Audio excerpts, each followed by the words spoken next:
dallo stadio Saraceno di Ravanusa stanno per fare il loro ingresso in campo. Licata e Portici, Licata divisa tutta bianca con i dettagli giallo-blu, in total red il Portici che come detto arriva a questa gara con 3 punti in meno, sebbene domenica scorsa abbia riposato, quindi abbiamo questa novità della Mezia che ha ulteriormente danneggiato un campionato che si accomoda in panchina. Inizia intanto Licata Portici.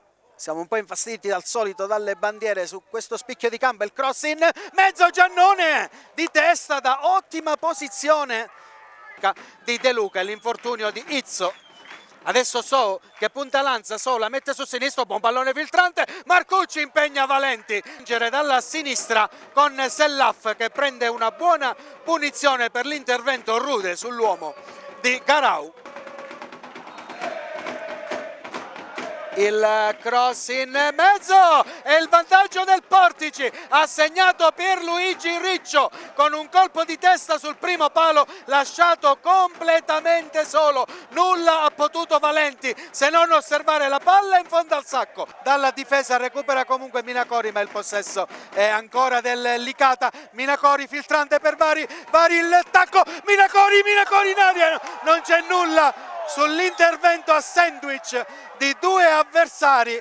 Va con le mani Garau, anzi è Giannone direttamente per Garau, il cross in mezzo, Vari la mette lì, la blocca ma era fuori gioco. Pedalino la riesce a recuperare, si va da Murgia nel traffico riesce a stare in su e poi c'è il fallo dal limite.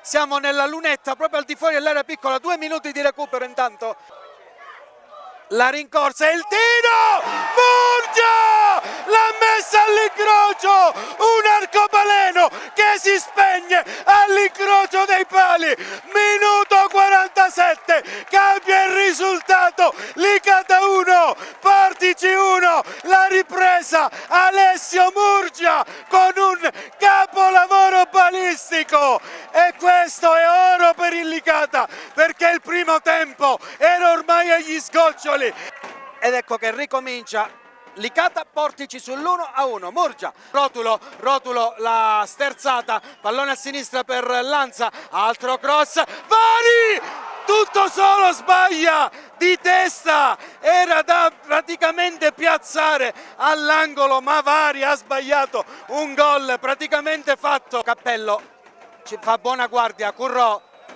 pallone per Saito, è l'uomo della provvidenza e porta il Licata in vantaggio,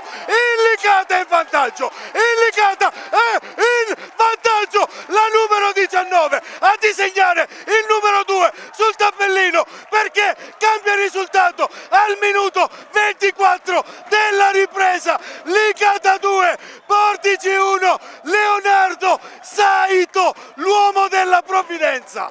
Saito non ci arriva, sempre Portici, il tiro, Valenti coi pugni, una parata non semplice da Maione di prima, ancora Zanoni, attenzione, vince una carambola con Cappello e poi un passaggio praticamente a Valenti. Turchet ai 35 metri, il sinistro, Valenti era centrale, l'andata coentata con la mano a Turchet, va al lancio lungo a cercare la spizzata di Maione, poi Pino, attenzione, una carambola, Valenti salva perché era stato scavalcato, non è finita, ancora Di Guida è costretto a uscire dall'area, palla che filtra, lo stop errato di Selvaggio, ma cosa abbiamo visto? Valenti che è stato scavalcato da una carambola, Caruso l'appoggia ma non c'è nessuno e c'è il triplice fischio, game over al Saraceno, il Licata ancora una volta in rimonta, vince di misura contro il Portici,